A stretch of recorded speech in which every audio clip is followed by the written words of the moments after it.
Hai kids, siapa yang suka sarapan pakai roti dan selai? Rasa selai favoritnya apa nih? Selain menjadi isian roti tawar, selai juga bisa kita jadikan topping untuk berbagai jenis makanan. Nah, tapi siapa yang tahu bagaimana sejarah selai? Yuk kita cari tahu. Sebelum kita lanjut videonya, jangan lupa klik tombol subscribe dan tombol loncengnya ya. Sejarah selai kacang.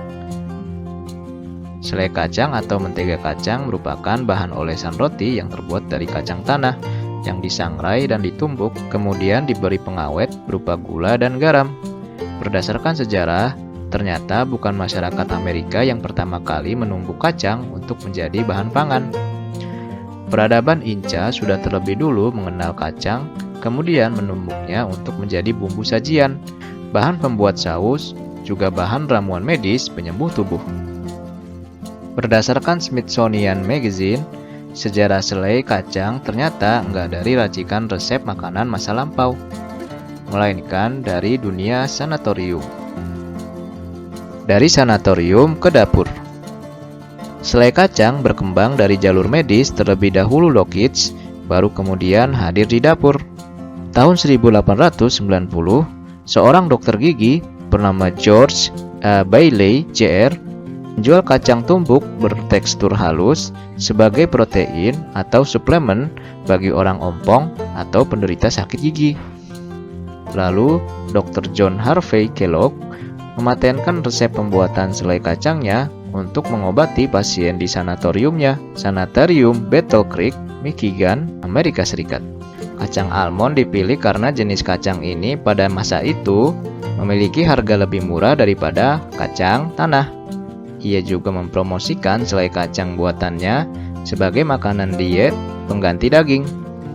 Joseph Lambert, karyawan Kellogg, akhirnya mendirikan Lambert Food Company dan memproduksi selai kacang untuk dijual bebas sejak tanggal 16 Juni 1899.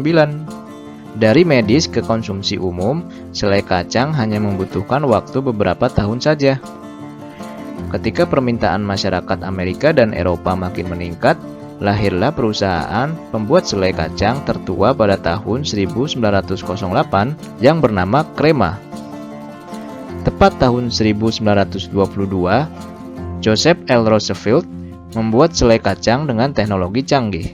Kacang digiling sampai teksturnya halus, kemudian masuk proses hidrogenasi dan diberi tambahan bahan emulsi agar kacang dari minyak nggak keluar terlalu banyak. Selai kacang ala Roosevelt ini menghasilkan produk yang lebih lembut di mulut dan lebih awet disimpan hingga 1 tahun. Resep dari Roosevelt digunakan perusahaan Swift and Company untuk memproduksi selai Iki Pond dan berganti nama menjadi selai Peter Pan. Tahun 1932, Roosevelt mundur dari perusahaan tersebut dan mendirikan perusahaan sendiri bernama Roosevelt Baking Company yang memproduksi selai kacang bermerek Skippy. Negara penghasil selai kacang terbanyak di dunia. Awal tahun 2000-an, Amerika tercatat sebagai negara penghasil selai kacang terbanyak di dunia. Pusat produksi kacang tanah untuk produksi selai di Amerika ada di wilayah Alabama, Florida, Georgia, Texas, Oklahoma, dan Carolina Selatan. Selai kacang masa kini dijual dalam kemasan toples kaca dan toples plastik berdesain menarik. Nah, itulah sejarah selai kacang. Jadi makin tahu kan kids? Sampai di sini dulu ya videonya. Jangan lupa like, komen, subscribe, dan share ke teman-teman lainnya ya kids. Bye-bye!